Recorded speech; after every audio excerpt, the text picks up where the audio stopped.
open source universal N64 RGB mod. And it's pretty nice. It uses CPLD to take the digital signals from the N64, and then it uses a resistor ladder DAC to convert it from digital to analog. And the resistor ladder on this board is made up of each of these little rectangles here, which are actually resistor arrays. And they're configured up in such a way, and if you're ever curious about this, you can read about it. It's called an R2R DAC, and it's basically, or otherwise known as a resistor ladder DAC. And it's a way of converting digital signals into analog signals without using a separate chip, just purely by using resistors and switching logic, which is done by the CPLD. So it's pretty clever the way that it works, and it's a very low-cost way to implement a DAC. Now, Bordy did eventually make the V2 version of this board, which adds an actual dedicated DAC chip, Analog Devices DAC chip on there. And basically, picture quality from the two is more or less the same, but the V2 version does avoid a problem that the V1 version suffers from. Or I guess it's not really a problem with the V1 design or Tim Worthington's original design. It's actually a problem with the N64 itself. And the problem is that the N64 has a dirty 3.3 volt power rail.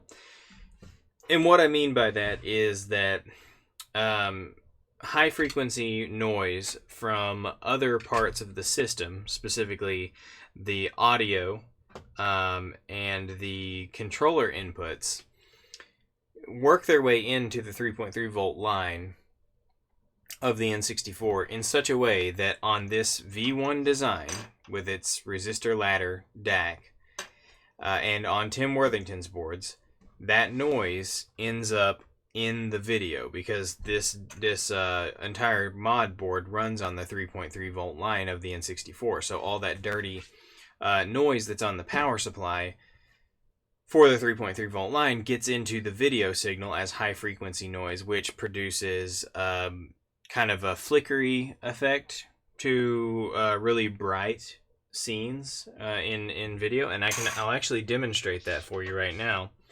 I've got this is my test N64, and I use it to do testing, quick testing on boards as I manufacture them.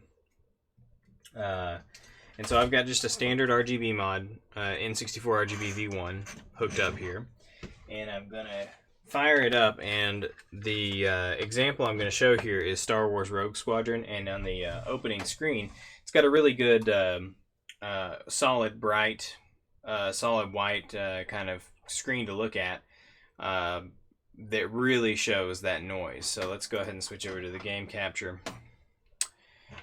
Okay, so you're going to notice this once we get past this initial piece here. So you see the N64 logo. That's not too bad. But as the sound plays, which you can't hear the sound because of my capture setup, but as the sound plays, you see this noise up in the white areas, the kind of this flickery, flashy line areas, and it's really visible right here. Lots of flickering and stuff. Well, see, that's not actually a problem with the mod. That's a problem with the 3.3 volt power that's coming into the mod. And there's some suggestions or some notion that some N64 power supplies are cleaner than others, and so some N64 setups are not as susceptible to this noise as others. But in my experience, I haven't found that to be true. I've found that every power supply I've ever tested with this exhibits the same behavior.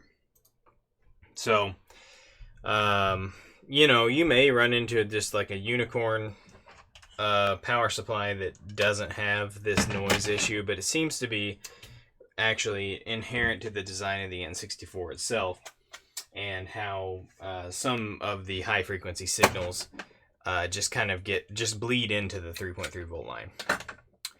So, what are the solutions? Okay, well, the N64RGBv2 design that uses a dedicated DAC chip doesn't use the 3.3 volt line to as part of the digital analog conversion. It uses a 5-volt line off the N64, which is not susceptible to the same noise. So there is a suggestion that you could take and cut traces and modify the V1 board to use the 5-volt line to power the THS7374 amplifier that comes out of this DAC. But I'm not entirely convinced that that would solve the problem. I haven't tried it. But the reason I'm not convinced it would solve the problem is because that only affects the only part you'd be taking out of the loop of the 3.3 volt line would be the amplifier, but the rest of the resistor ladder and logic from the CPLD still runs on the 3.3 volt line. So I suspect that the noise would still be present in that case. So that's something that's probably worth giving a shot if you're you know, trying to find alternate solutions. But the best solution at this point is a design that Bordy and a guy who goes by Womi, I believe that's how you say that, WOMI. They came up with this dedicated power supply, 3.3 volt power supply board that you, instead of installing the N64RGB mod connected to the N64's built-in 3.3 volt line, you would actually hook this to the 12 volt power. And the way this actually installs is down here on the power switch. You would actually solder it in place here, and it taps off of the 12 volt line from the going out of the power switch and around to the rest of the board, and it produces a new clean 3.3 volt line that you hook up to the RGB mod instead of the N64's 3.3 volt line, and it cleans the image up completely. This is a great solution. It really is. It works extremely well. My personal N64 that I use, that's in my game room, is set up with one of these 3.3 volt regulators and just a standard N64 RGB board. And I'm totally happy with that, and I'm going to keep it that way. With the possible exception of adding, switching it out to an Ultra HDMI at some point, but we'll see about that. I'm not entirely convinced I need that. But so this is the current best solution to get Tim Worthington's boards performing better, and also to get just any Bordy's N64 RGBv1 board working better as well.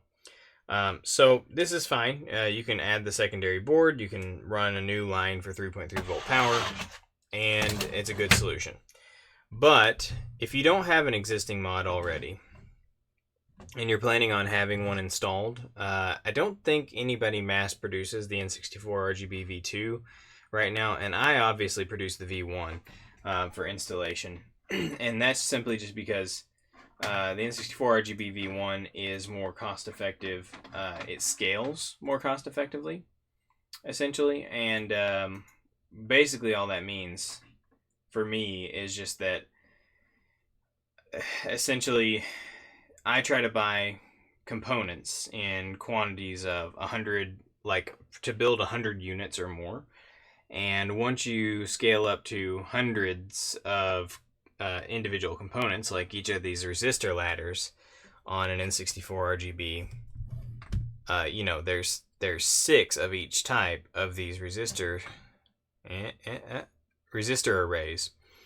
And so whenever I'm ordering, you know, 1,000 of each, the volume discount for ordering in those kinds of quantities is just, it's significant for passive components like resistors and stuff. The volume discount for ordering like DACs and things like that, like the one that's used in the N64 RGBv2, is nowhere near as significant. So as someone who does small batch manufacturing, the V1 design is far more cost effective for me to produce and install. But it does have the shortcomings that you know, I've mentioned already. So in order to solve the problem altogether for the ones that I install and the ones that I will be selling on my store, I have designed a custom version of the N64 RGBv1, and that is this right here. This N64RGBv1 has the power supply circuitry, the 3.3 volt power supply circuitry, integrated right into it. So you don't have to add an extra power supply board. The actual mod contains everything that's needed to do the 3.3 volt power supply bypass. So essentially, if you look, try to get you zoomed in here. So what happens is over here, as opposed to the standard N64RGB mod, you see you have all your digital lines. You got all your digital lines over here, and then you have DS, which is digital sync, clock, ground, VCC, that's 3.3 volts off of the N64's built-in power supply, reset and control. Well, on my new version of the board, you have all your digital lines, just like normal, DS, clock, ground, but you don't have VCC. You have reset and control, and then you have plus 12 volts. And you actually tap that off from a different location. But anyway, you tap the 12 volt line, and that runs over from this side of the board over to here, where the power 3.3 volt power regulator is, and then that runs from here back to the other side of the board and over here, which is where the normal 3.3 volt input would go on a normal design board. So this ends up providing the functionality of the N64RGB mod and the 3.3 volt regulator all in one. So it's the simplest solution. So what I'm going to do right now is I'm going to install this new board. This is an experimental, this is a prototype, this is a first round of what I produced. So I'm going to install this on this N64 motherboard that I have sitting here to show the difference in how the installation process works for this version. It's the only difference for this version versus you know, the standard design is where we're getting power from. So we're going to be using an MAV and US adapter just like normal. The only difference on this adapter is that I have left the VCC pad unconnected. So I've already soldered a ribbon cable to this one, connecting all of the digital lines, ground, digital sync, and clock, but left VCC unconnected. And I've split off 3 more wires that are going to contain control, reset, and then 12 volt power is going to be at the very end. So let me go ahead and get this MAV and US adapter installed, and then we'll go from there.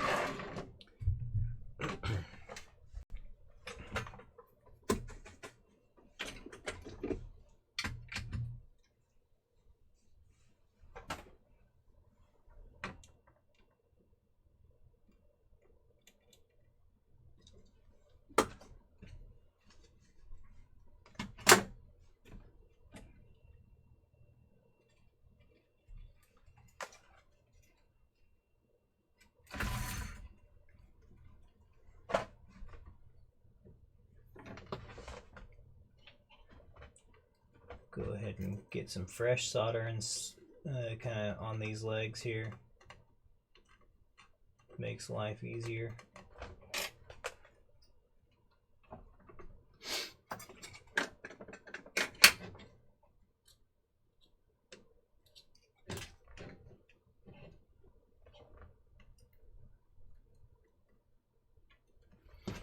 Okay.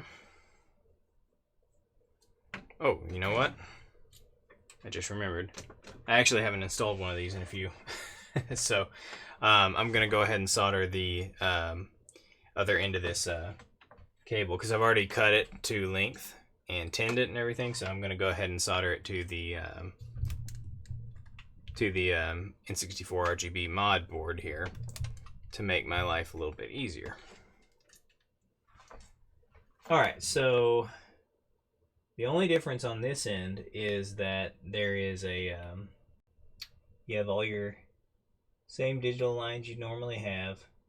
It's just that instead of VCC, you have the 12 volt line over at the end. So go ahead and solder one end, and then the other 12 volt, and then we'll just go through one by one.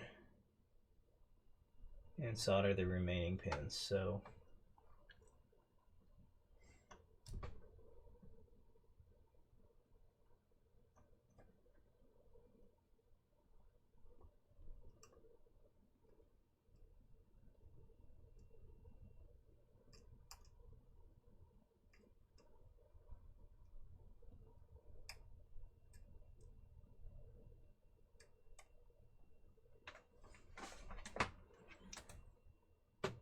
there you go.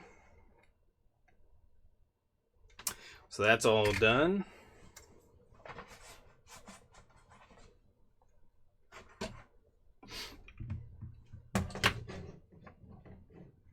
Then we'll get our MAV-NUS adapter soldered in place.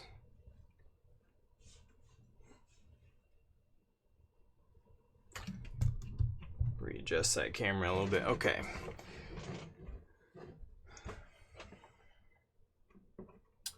All right.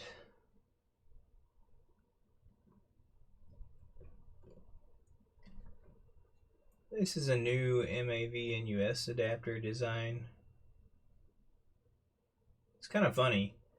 I changed the pad position for the VCC and ground because I thought I was going to continue to install more or less the same way that I always had, but then I kind of really realized that the 3.3 volt regulator was going to solve the noise issue that I was seeing on these. And I had originally just kind of thought that the noise issue was something you just lived with the N64RGB mods. I thought it was something inherent to the N64 because I never really saw too many people talking about it. And so I wasn't really thinking about it too much. And so I designed this MAV-NUS adapter to be more friendly to my mod by putting the ground and the VCC pads down here in line with the rest of them, unlike the old design, Bordy's original design, which had the ground and the VCC pads over here, which made it more tedious to install. And I'm sure that Bordy had like some particular reasoning for doing it that way, but it just didn't make sense to me with my installation workflow to do it that way. So I modified the design, and it turns out that well, I mean, it still makes it more convenient for me to install, but you know, turns out that the mod wasn't actually as necessary as I had originally thought it was going to be.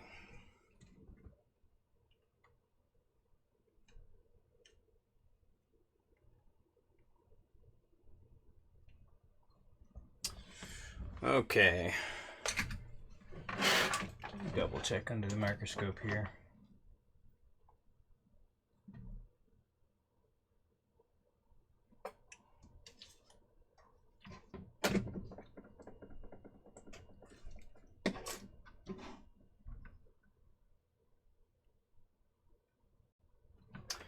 Okay, that looks good. Let's do a continuity test. So I always do a continuity test to make sure that there's no bridges hidden underneath the MAV-NUS adapter, because every now and then you can get a bridge underneath there, and you want to avoid that if you can. So you're basically just comparing each adjacent pin to make sure that they're not shorted to each other in any way. And always check power and ground as well to make sure that none of those are shorted internally either, because the power and ground wires on the adapter run underneath the digital lines, and there's some areas where they could potentially interact with the digital lines and stuff if you weren't careful. So that's installed there. So that may be difficult to see. So essentially I've got everything in except the VCC line. That's not connected to anything. So what we're going to do now is we're going to fold over and route the wire just like normal. So I I already had my adhesive pad stuck on here.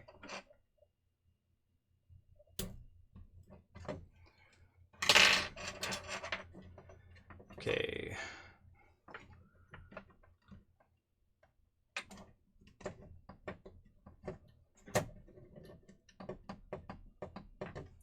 Okay, so that's done. Now for the other wires that we need to run, we have, of course, control and reset, but we also have VCC, which is 12 volt, which is going to be on this end here.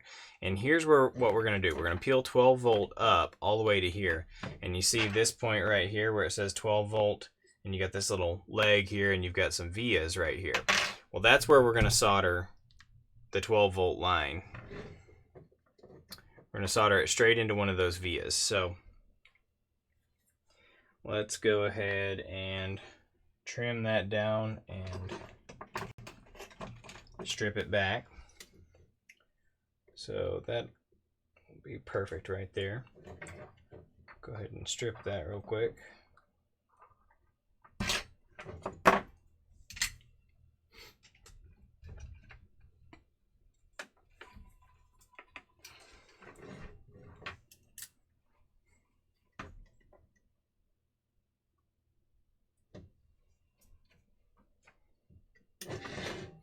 And this is actually a 5 volt regulator that we're going to be attaching to the 12 volt input for the 5 volt regulator. So this is where the 5 volt circuit is generated, and that's what the V2 version uses for the DAC. So we know this is all the way around much cleaner than the 3.3 volt circuit built in.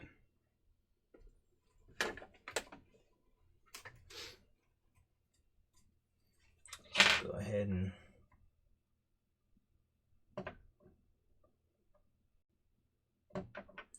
make sure we got a good quality well-flowed connection there, which we do. And on the back side here, let's see if the leg sticks through, which it barely does. You can't even trim it, it's so short. So if you cut a really long leg there, if you strip it back way back and then poke it through, and you've got a long, leg dangling out there in the back, it's a good idea to trim it down. But that was not an issue, so we're good there. All right, so now we just have control and reset to do.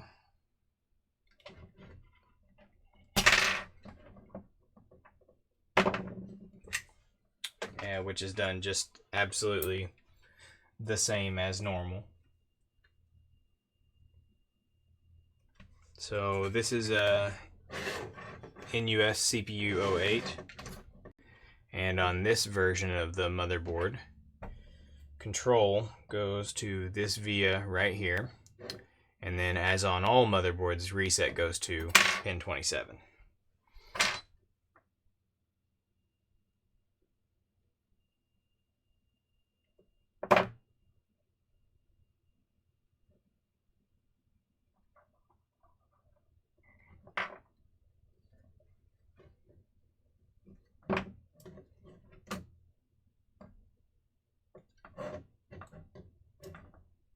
And decided to strip that back a little bit further because there was way more wire than I needed. Try to avoid having too much extra wire loose. I like to have my wires run tight if possible. Okay. Just gonna tin leg 27 here. Get it ready to receive the reset wire.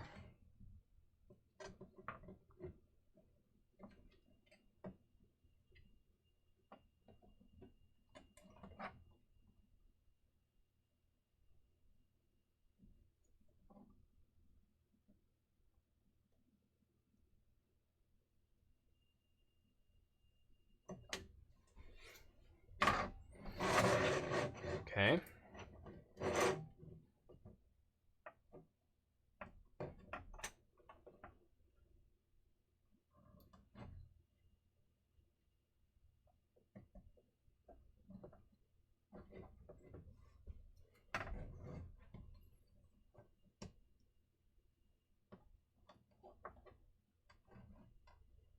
this is going to be hard to show because the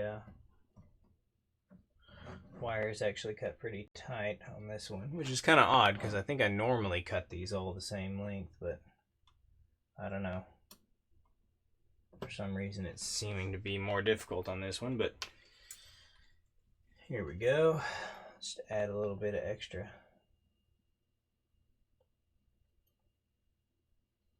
solder. And you can see that it's done. So as you can see, it's pretty much the same installation as a normal standard version of this board. The only difference is that you're running 12 volt to up here instead of running 3.3 volt from the adapter. Okay, let's go ahead and pop the heatsink back on.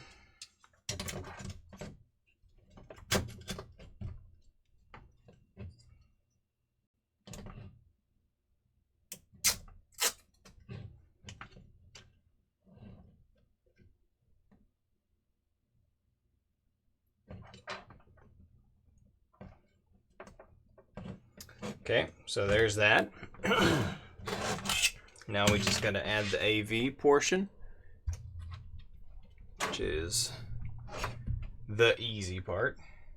Not that anything about this is particularly difficult, but you know, this part is particularly easy, so. Okay, especially with the AV breakout board, which every one that I sell, every N64RGBv1 that I sell on my store includes the N64 AV breakout board, so you're welcome.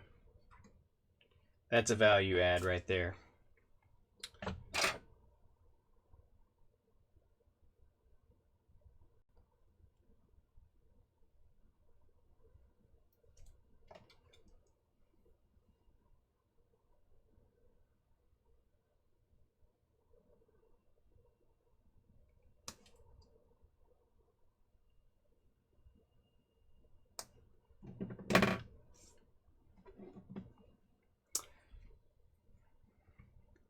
Okay, let's go ahead and tin this wire.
Okay, let's trim this down here to the appropriate length. I think that'll get it done right there.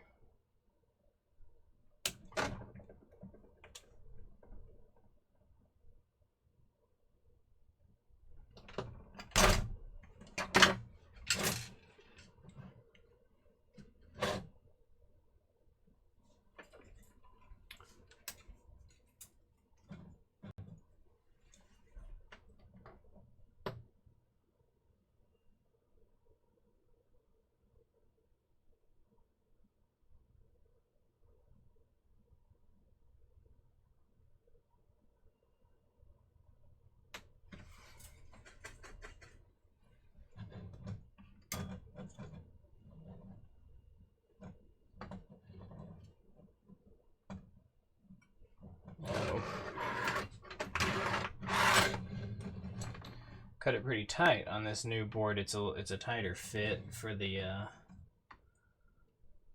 video wiring, because it goes because the pads have been moved further down here, which puts them further away from the actual AV plug, and that was a necessary consequence of adding the power regulator, because the power regulator had to go somewhere. And so the most practical place for it to go was up there at the was up here at the top, which necessarily meant that the AV pads had to go down lower. But there you go.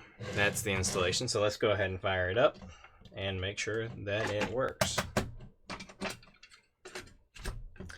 So again, this is the version with the built-in 3.3 volt regulator, and it should exhibit less noise. It should eliminate pretty much all noise from the image. So let's go ahead and see how it looks.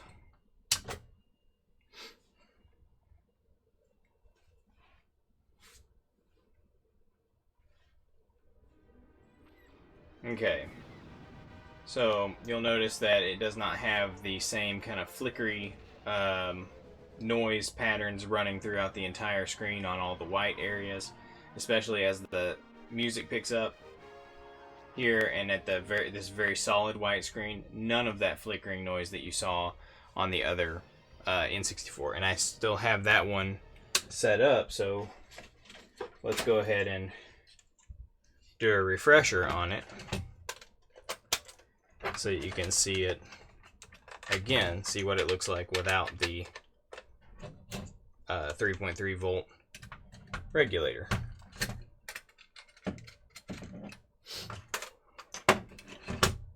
Okay, again, this is without the 3.3 volt regulator.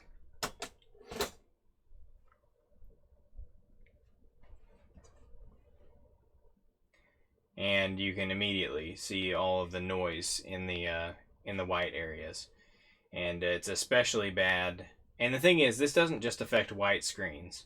It's most visible on white screens, but it really affects the entire image all the time. But that's where it really gets bad. You can really see that flickering going through there. So, yeah, this mod is a really excellent solution to eliminate that issue.